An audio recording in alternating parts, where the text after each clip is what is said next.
Now,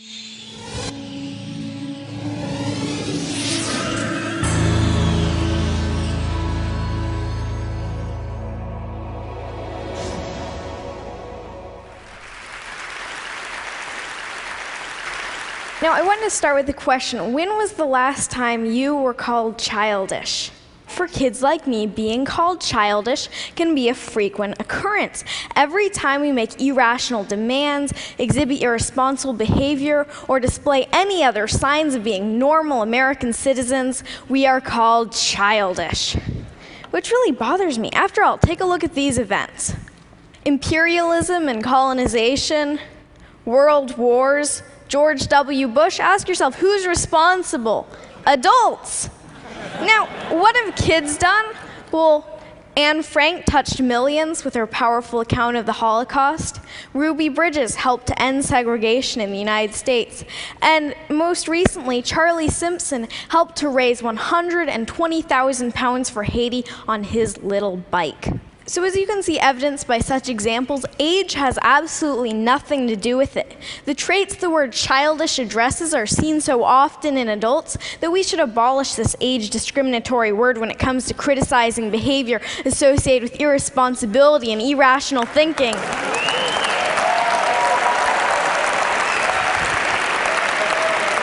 Thank you. Then again, who's to say that certain types of irrational thinking aren't exactly what the world needs? Maybe you've had grand plans before, but stopped yourself thinking, that's impossible, or that costs too much, or that won't benefit me. For better or worse, we kids aren't hampered as much when it comes to thinking about reasons why not to do things. Kids can be full of inspiring aspirations and hopeful thinking, like my wish that no one went hungry or that everything were free, kind of utopia. How many of you still dream like that and believe in the possibilities? Sometimes a knowledge of history and the past failures of utopian ideals can be a burden, because you know that if everything were free, then the food stocks would become depleted and scarce and lead to chaos. On the other hand, we kids still dream about perfection. And that's a good thing, because in order to make anything a reality, you have to dream about it first. In many ways, our audacity to imagine helps push the boundaries of possibility. For instance, the Museum of Glass in Tacoma, Washington, my home state, yoo-hoo, Washington, has a program called Kids Design Glass, and kids draw their own ideas for glass art. Now, the resident artist said that they got some of their best ideas from the program because kids don't think about the limitations of how hard it can be to blow glass into certain shapes. They just think of good ideas. Now, when you think of glass, you might think of colorful Chihuly designs or maybe Italian vases, but kids challenge glass artists to go beyond that, into the realm of broken-hearted snakes and bacon boys, who you can see as meat vision. Now, our inherent wisdom doesn't have to be insider's knowledge. Kids already do a lot of learning from adults, and we have a lot to share. I think that adults should start learning from kids. Now, I do most of my speaking in front of an education crowd, teachers and students, and I like this analogy. It shouldn't just be a teacher at the head of the classroom telling students, do this, do that. The students should teach their teachers. Learning between grown-ups and kids should be reciprocal. The reality, unfortunately, is a little different, and it has a lot to do with trust, or a lack of it. Now, if you don't trust someone, you place restrictions on them, right? If I doubt my older sister's ability to pay back the 10% interest I established on her last loan, I'm going to withhold her ability to get more money from me until she pays it back. True story, by the way. Now, adults seem to have a prevalently restrictive attitude towards kids, from every don't do that, don't do this in the school handbook, to restrictions on school internet use. As history points out, regimes become oppressive when they're fearful about keeping control. And although adults may not be quite at the level of totalitarian regimes, kids have no or very little say in making the rules, when really the attitude should be reciprocal, meaning that the adult population should learn and take into account the wishes of the younger population. Now, what's even worse than restriction is that adults often underestimate kids' abilities. We love challenges, but when expectations are low, trust me, we will sing to them. My own parents had anything but low expectations for me and my sister. Okay, so they didn't tell us to become doctors or lawyers or anything like that. But my dad did read to us about Aristotle and pioneer germ fighters when lots of other kids were hearing the wheels on the bus go round and round. Well, we heard that one too, but pioneer germ fighters totally rules.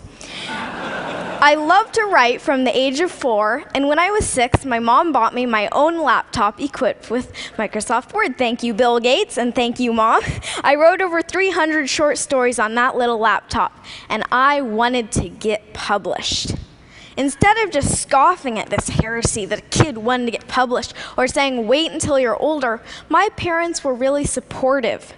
Many publishers were not quite so encouraging. One large children's publisher ironically saying that they didn't work with children. Might want a children's publisher not work with children. I don't know, you're kind of alienating large client there. Now, one publisher, Action Publishing, was willing to take that leap and trust me and to listen to what I had to say. They published my first book, Flying Fingers, you see it here, and from there on, it's gone to speaking at hundreds of schools, keynoting to thousands of educators, and finally today, speaking to you. I appreciate your attention today because to show that you truly care, you listen. But there's a problem with this rosy picture of kids being so much better than adults. Kids grow up and become adults just like you. Or just like you? Really? The goal is not to turn kids into your kind of adult, but rather better adults than you have been, which may be a little challenging considering your guys' credentials. But the way progress happens is because new generations and new eras grow and develop and become better than the previous ones. It's the reason we're not in the dark ages anymore. No matter your position or place in life, it is imperative to create opportunities for children so that we can grow up to blow you away. Adults and fellow TEDsters, you need to listen and learn from kids, entrust us, and expect more from us. You must lend an ear today because we are the leaders of tomorrow, which means we're going to be taking care of you in your old and senile.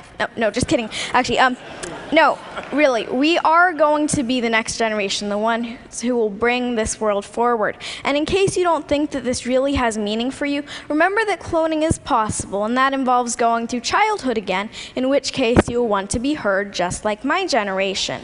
Now, the world needs opportunities for new leaders and new ideas. Kids need opportunities to lead and succeed. Are you ready to make the match? Because the world's problems shouldn't be the human family's heirloom. Thank you. Thank you. Thank you.